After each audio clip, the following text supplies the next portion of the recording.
I once had an elevator drop 10 plus floors rapidly before deciding it would work properly. What random horrors has the universe subjected you to only to say JKLOL right before the point of no return? When I was 10, I was on a helicopter visiting an island off the southeast coast of England. Everything was going smoothly until the helicopter turned onto its side and proceeded to nosedive for a good 10 seconds towards the sea. Needless to say, this had everyone screaming and scared shitless. The helicopter suddenly levels off and the pilot comes onto the PA system and says, "Sorry people, could have sworn I spotted a dolphin. Won't happen again. I now hate helicopters."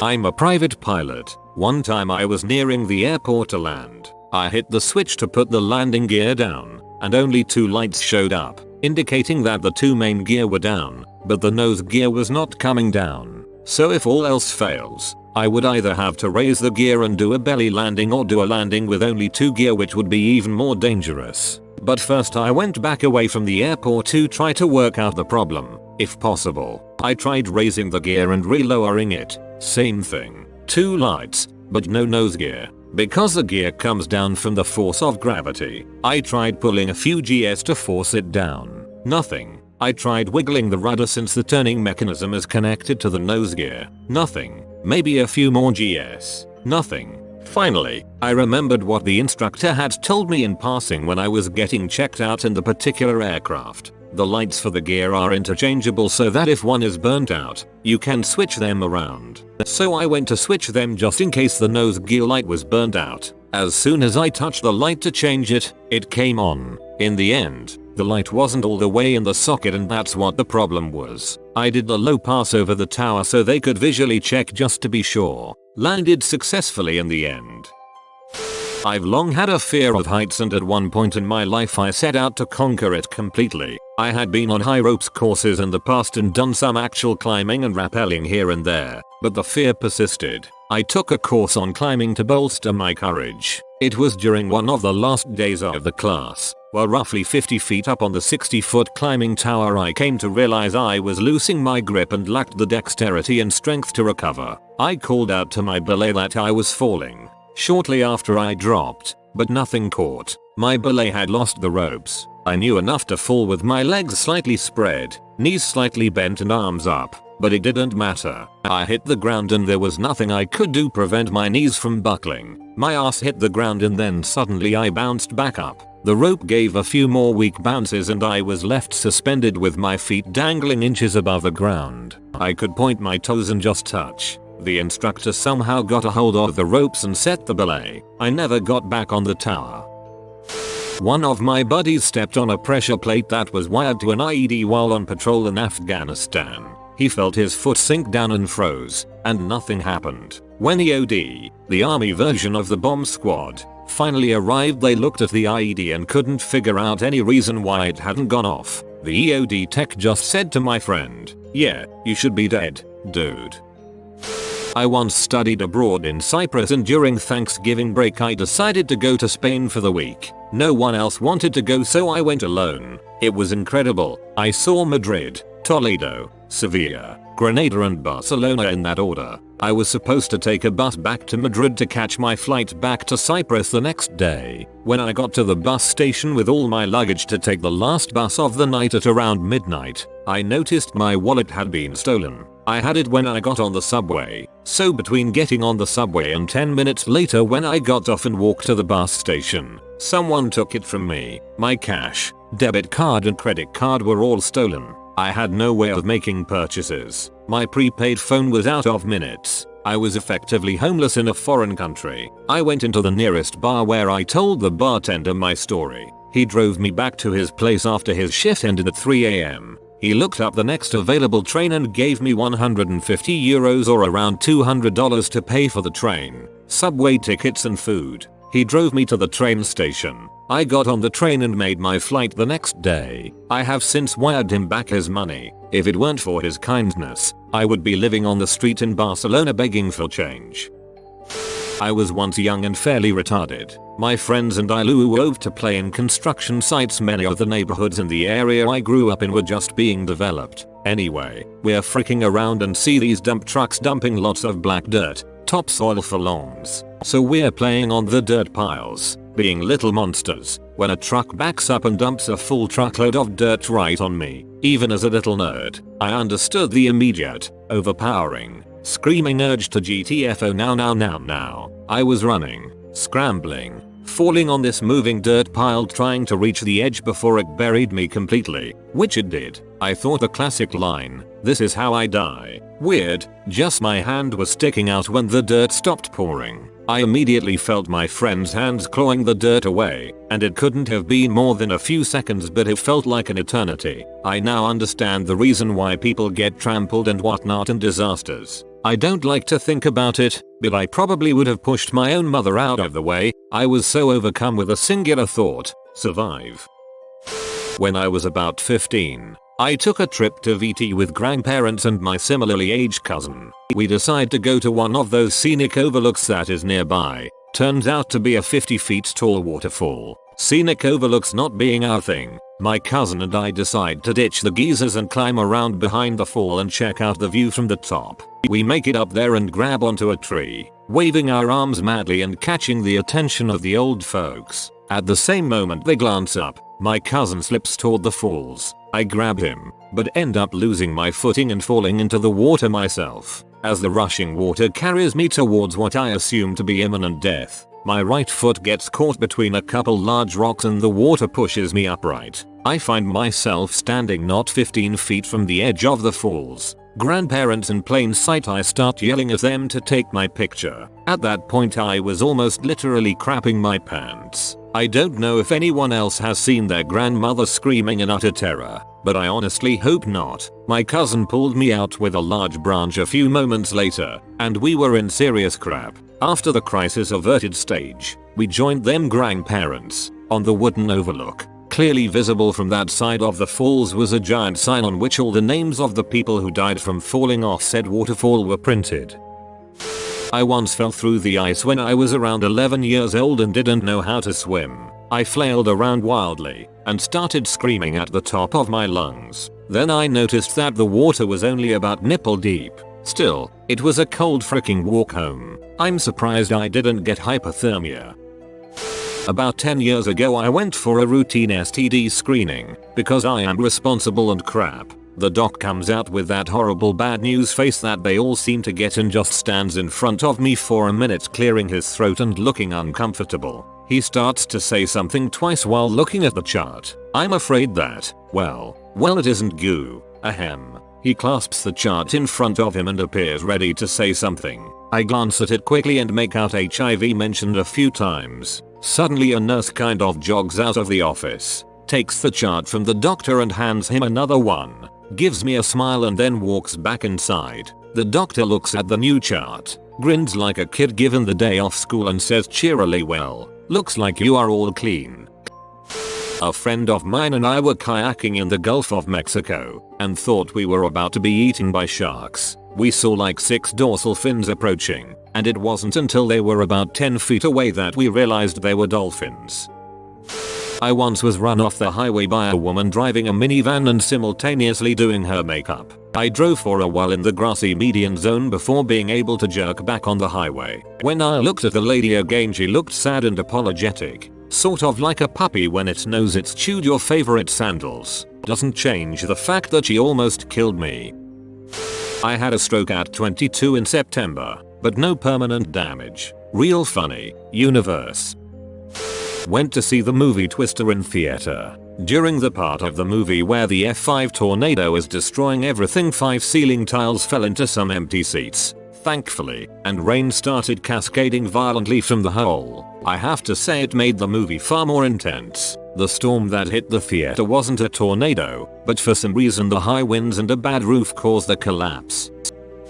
Taking a trip through the mountains with the wife, now ex, in the biggest posed car we'd ever owned. We were about 4 hours from home, going through a small town, when the brakes fail. Thankfully the car was a 5-speed manual, so I start shifting down to slow down. Spotted an auto parts store while coasting. Judged it just right and pulled in and parked using the building to finally stop the car. Was a very gentle tap. I then proceeded to jack the rear of the car up and investigate. The rear brakes were completely shot, including the wheel cylinders. Went in the store, bought what I needed for repairs, new brake shoes, cylinder rebuild kits and some brake fluid. I then proceeded to do a brake job on my car with nothing more than a Leatherman and a full-size flat tip screwdriver. Was back on the road within the hour.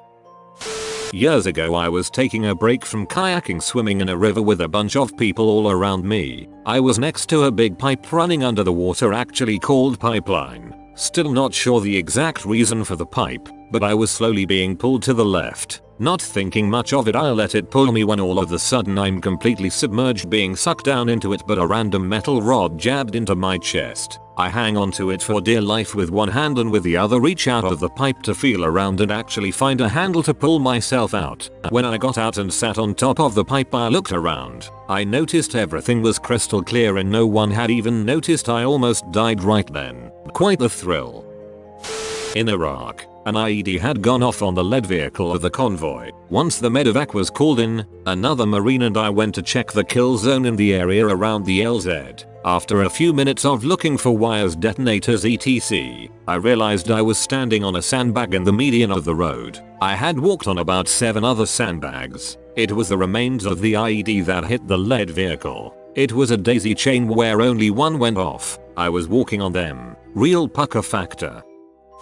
Only thing I can think of is a 5.7 earthquake in a building rated for 6.0.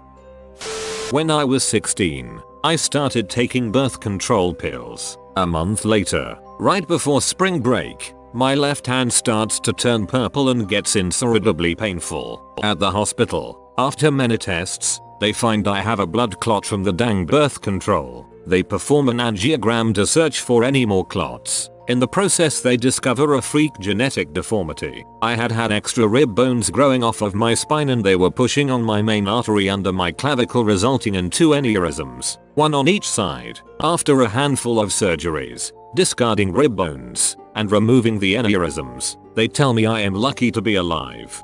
Best spring break ever. Coming back home from Iraq after my second tour, we stopped in Newfoundland in January. Blizzard-like conditions. We are taking off and as soon as we get off the ground, the plane falls back onto the runway. Pilot comes over the net and says, well, that was a little weird, we're going to pull off and make sure everything is okay. Rev up the engines and the went around for another try. I figured after a 16-month tour, surviving multiple IED attacks, countless firefights, this is where I die. In Canada, obviously, I made it back okay, but still, flying scares me. One time the brakes went out in a 15-year-old car I used to own. Of course, I was speeding and the light turned yellow. I hit the brakes. They didn't work, but then they locked up. I did a massive 180 going all the way across the intersection, coming a complete stop perpendicular to a car, staring the driver in the face. I laughed, turned around and drove slowly the rest of the way home.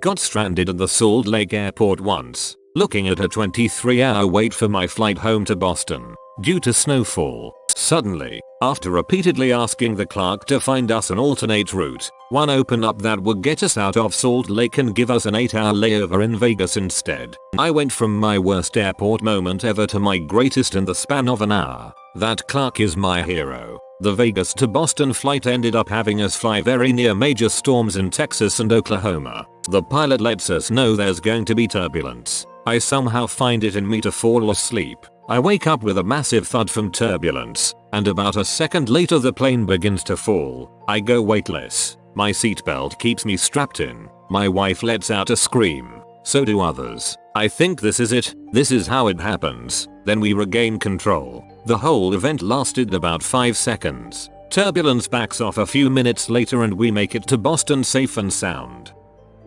I used to work in a fiberglass testing lab around buckets and buckets of the most flammable crap you can imagine. Gasoline, ethanol, methanol, etc. There were open 5-gallon buckets of the stuff everywhere on the floor, and the walls were jammed with cabinets holding dozens of metal canisters of explosive liquids in storage. The job was dull. By the vent hood we kept an old radio plugged into the hood sparkless outlet and it was our sole entertainment. One day a guy wheeled past in his chair and caught the radio cord. 5 of us watched the radio, still plugged in, bounce and teeter on the rim of a full 5-gallon bucket of xylene. then slowly pirouette away from the rim and hit the floor. A couple of millimeters to the left and we would have been vaporized. My supervisor, Jerry, one of the least flappable people ever, looked at us and said calmly, "We're gonna need to tape that to the wall."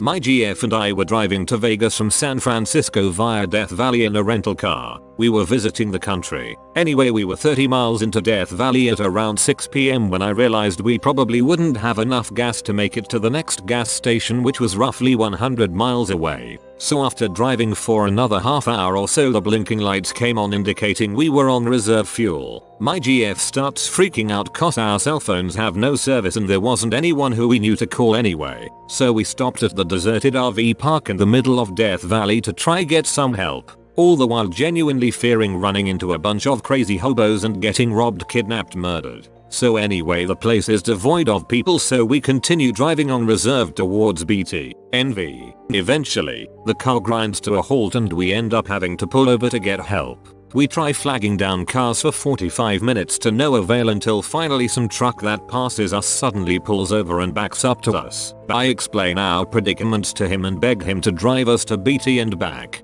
By this time it was dark and the guy, a friendly looking Latino dude, senses we were really desperate and does us the favor. When we actually got to the gas station in BT, my GF was so relieved she started crying. I proceeded to buy a 2-gallon watering can and filled it up with gas. Later the guy drives us all the way back, roughly 40 miles there and back, to our car. At this point, I was so grateful I offered him $200, to which he flat out refused and even offered to tail us to BT in case we ran out of gas again. We managed to get to Vegas in the end after being on the road for about 14 hours, but this incident really shook us but also reminded us that there truly are good Samaritans out there.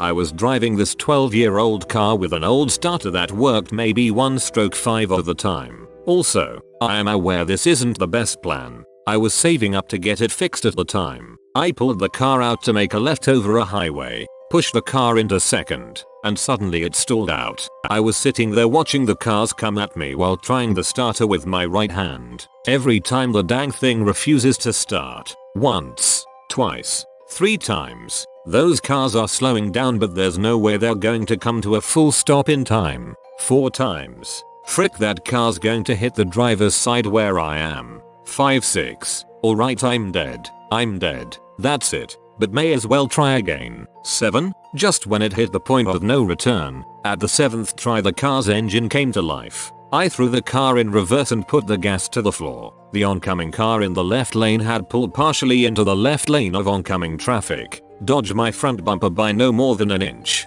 Still going about 30.